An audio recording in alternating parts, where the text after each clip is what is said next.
Hello, everyone. Hi, Ollie. Hi everyone, hi Marcos.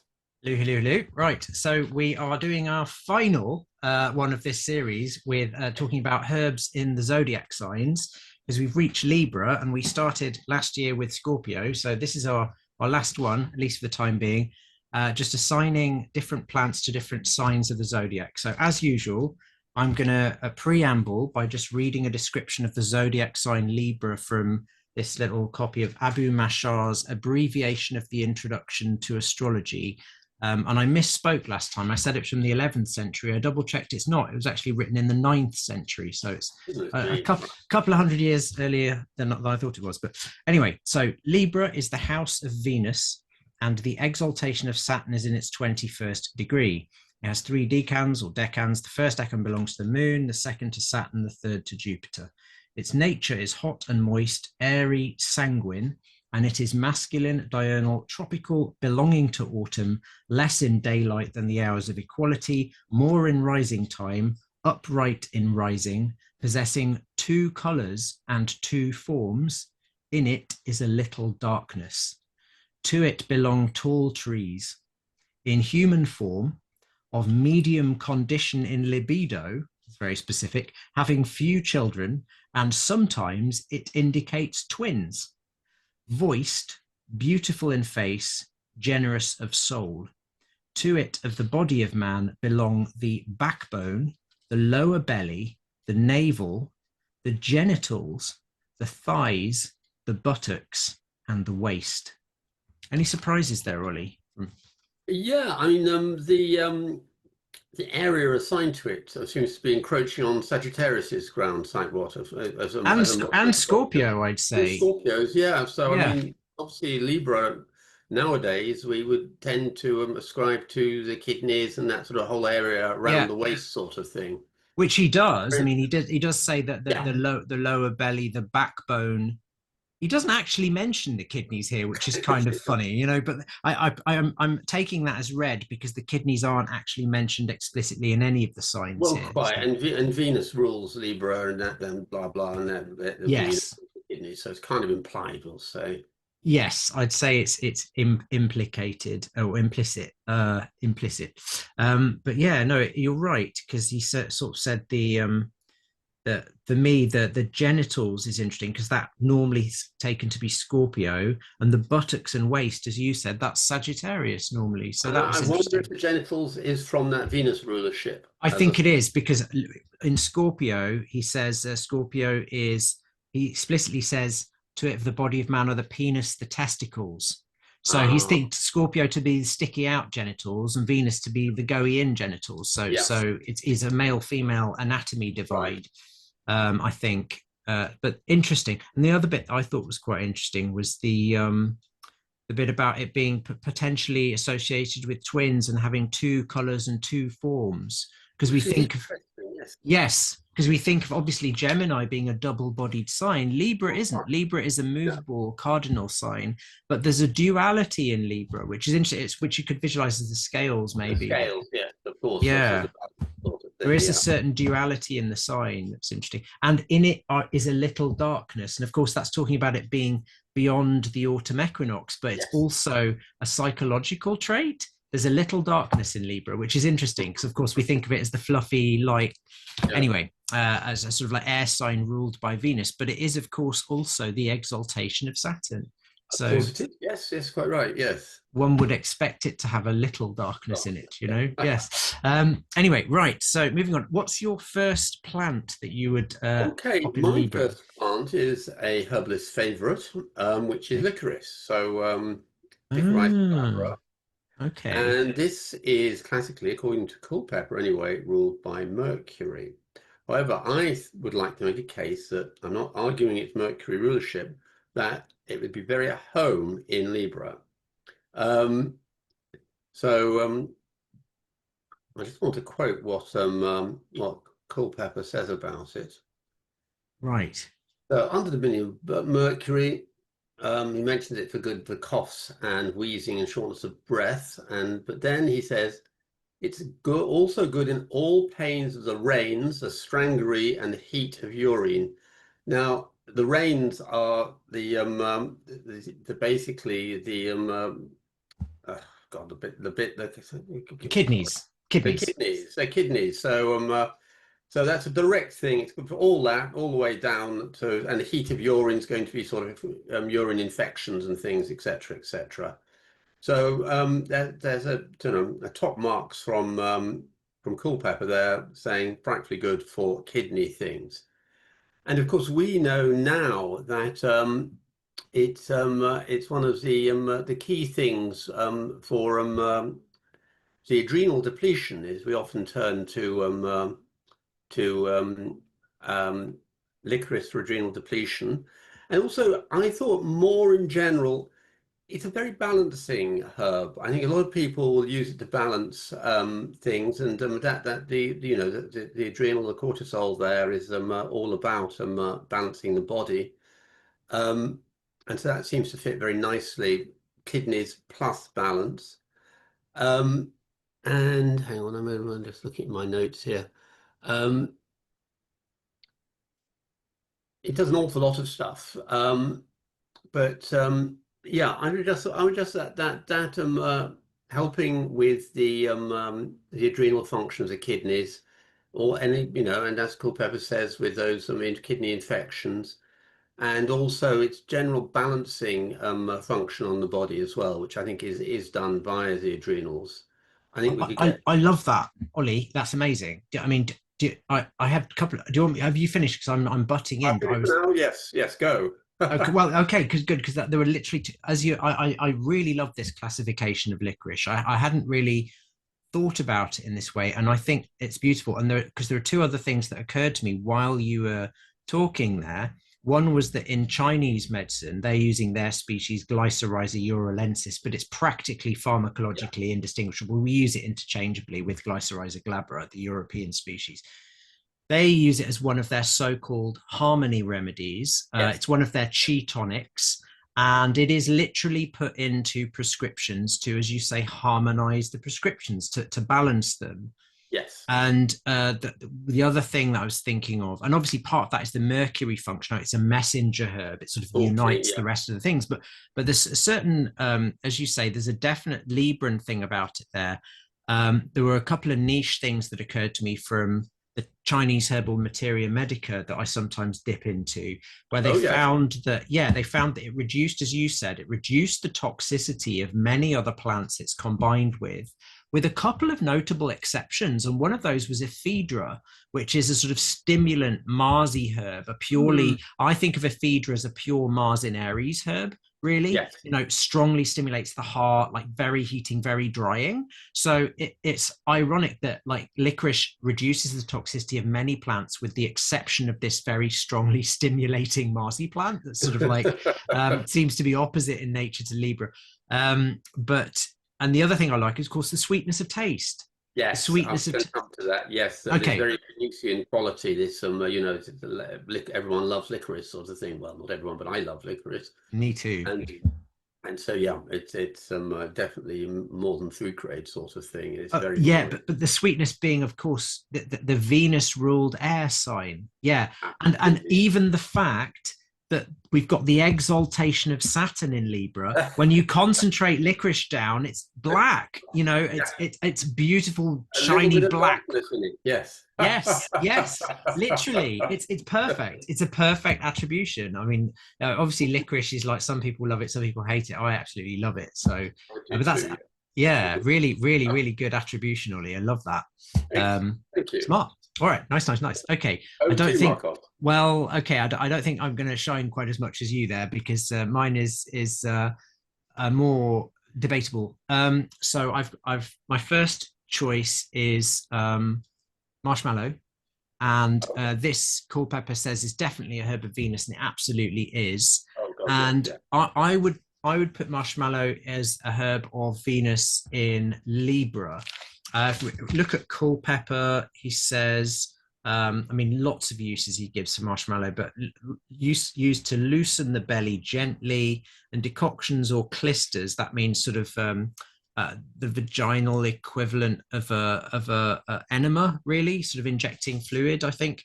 I think that's what a clyster is. It might actually just be an enema, but I thought it was a sort of vaginal enema. Opening the straight passages and making them slippery. And here's the perhaps Libra link, where the stone may descend more easily and without pain out of the reins, kidneys, and bladder to ease the torturing pains thereof. So, I mean, this is the emulsant property of marshmallow, helping to ease stones. And it also ease the bowels and ease coughs, and also having some interesting uses for sort of ruptures and cramps and convulsion of the sinews, the tightness of the sinews, which I think is a fascinating and underexplored use of this plant. Yes. But it's essentially really nothing more than the fact that this is a very neutral, it's Switzerland. And I always think Libra is Switzerland, isn't it? In terms of that, the archetypal Libra vibe. Yeah. It's very neutral. It's very going to be like, well, this or maybe that, or I'm going to hang back and like, Libra can absolutely pick a side. It's not, its reputation for being on the fence perpetually is rather undeserved, because I think, but what Libra will do is very carefully weigh things up before it acts. And it won't often jump straight into one side of an argument or the other. It will make a rational decision. So in terms of that, I think it fits with plants that are quite neutral in their nature. And marshmallow is literally supposed to be hot in the 0 and dry in the 0 degree. It was like neither hot nor cold nor moist nor dry. Yes, it was so.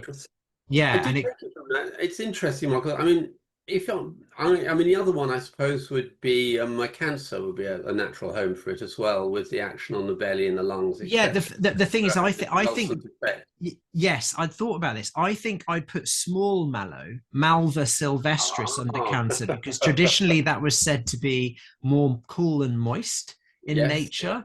And it's a little bit more dinky. But if you've ever grown marshmallow, there's something about the way it grows straight up. It's a much more quote unquote masculine plant in terms of the external. Do you know what I mean? It's a lot more showy and upright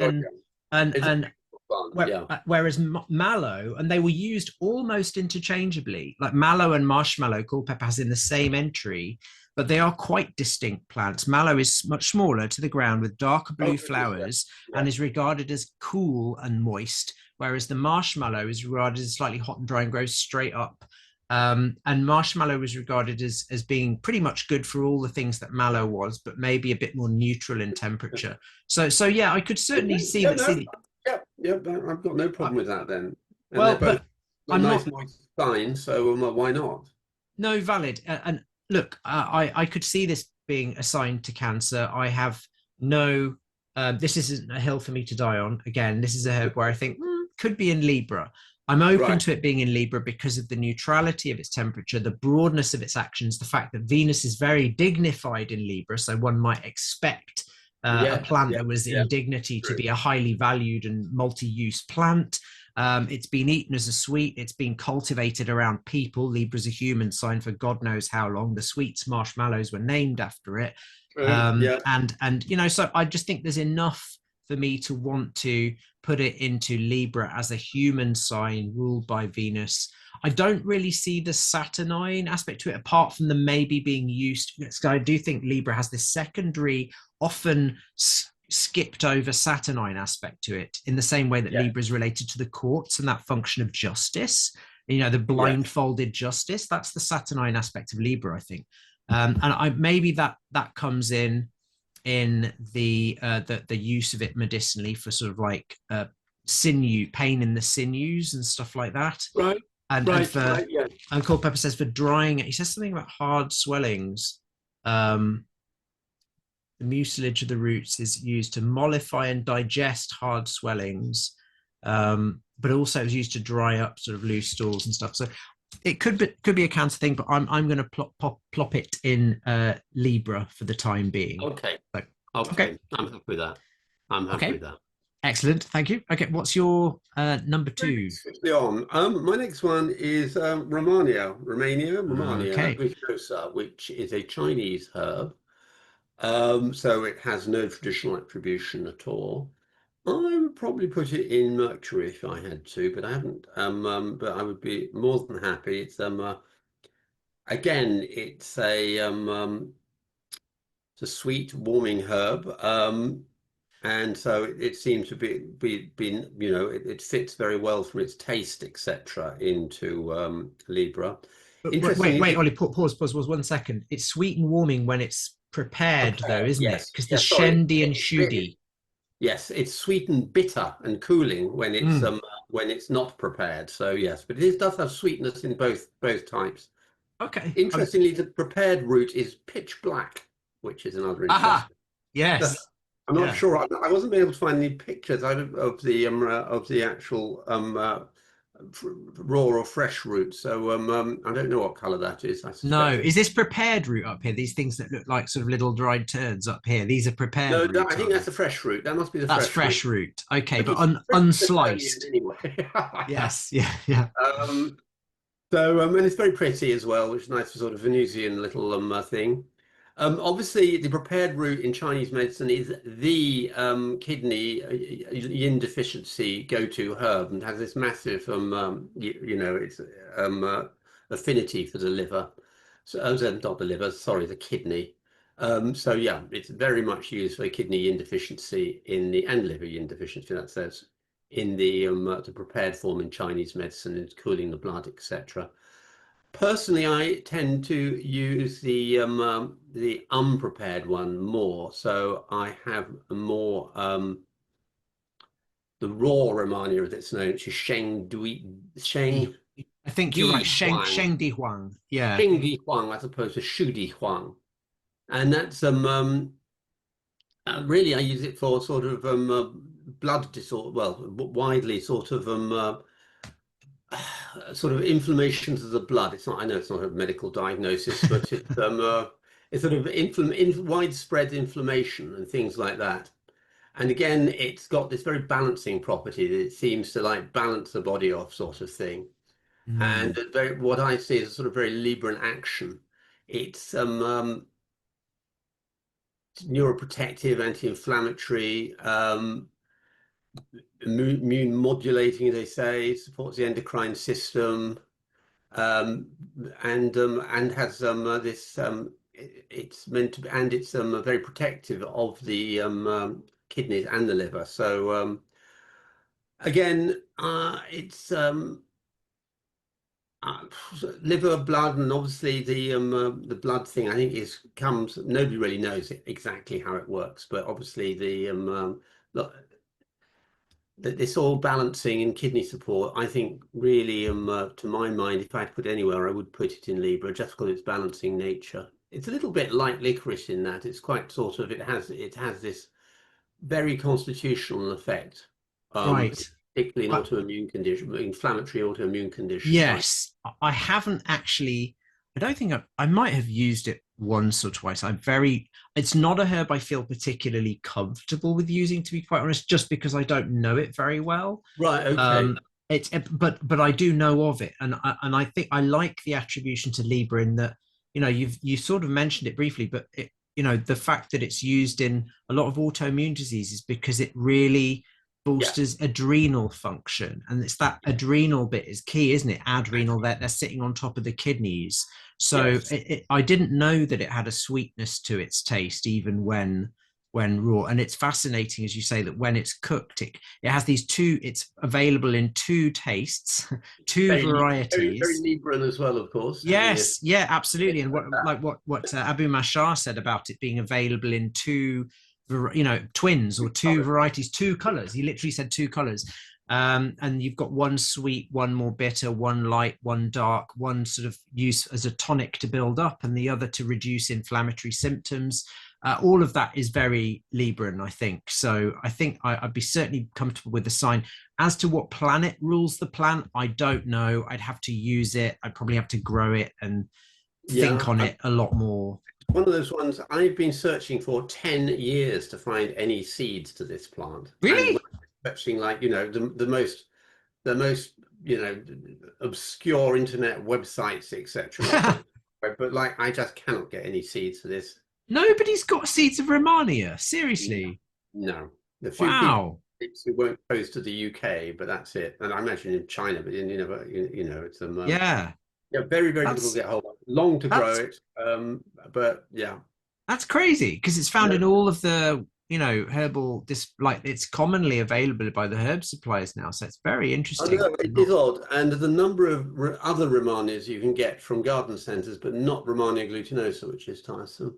That It's not, is, because it's a very pretty little plant. You would have thought people would have loved that in their yeah, borders. it looks like a freaking primrose. You wouldn't have thought it'd be that, inaccessible, Yeah. but okay, well, interesting. Okay. No, well, I like that pick, Ollie. That does make sense to me, because for all the reasons we've just mentioned. So great. Okay, so my last one, this again, a little bit out there, but this is pinks or carnations, Dianthus caryophyllus, which I do have Jupiter, Culpeper's entry on here. He classifies it a herb of Jupiter. And I've grown this on my windowsill a few times. I've made tinctures of the flowers a few times and included them. I've actually flavored chocolate with the flowers a few times, which is quite nice. Culpeper says of these, he calls them clove gilliflowers because they have a slightly aromatic scent. Their scent is vaguely reminiscent of cloves. I wouldn't say it's that clovey myself, but there's a bit of cloviness to them. They are gallant, fine, temperate flowers of the nature and under the dominion of Jupiter. So temperate that no excess, neither in heat, cold, dryness, nor moisture, can be perceived in them. They are great strengtheners both of the brain and heart, and will therefore serve either in cordials or cephalics, meaning medicines for the heart, but he's talking really about the emotional heart and maybe the immune system, or cephalics for the brain, as in for your thinking, as your occasion, or for the head, for cooling the head, like if you have fevers that are making your head swimmy, as occasion will serve. There is both a syrup and a conserve made of them, blah, blah, blah, blah, blah. So very short entry, but what he alludes to there is their use of a sort of nice flower, gentle in nature, temperate. Again, this sort of like, they're not excessive in any direction.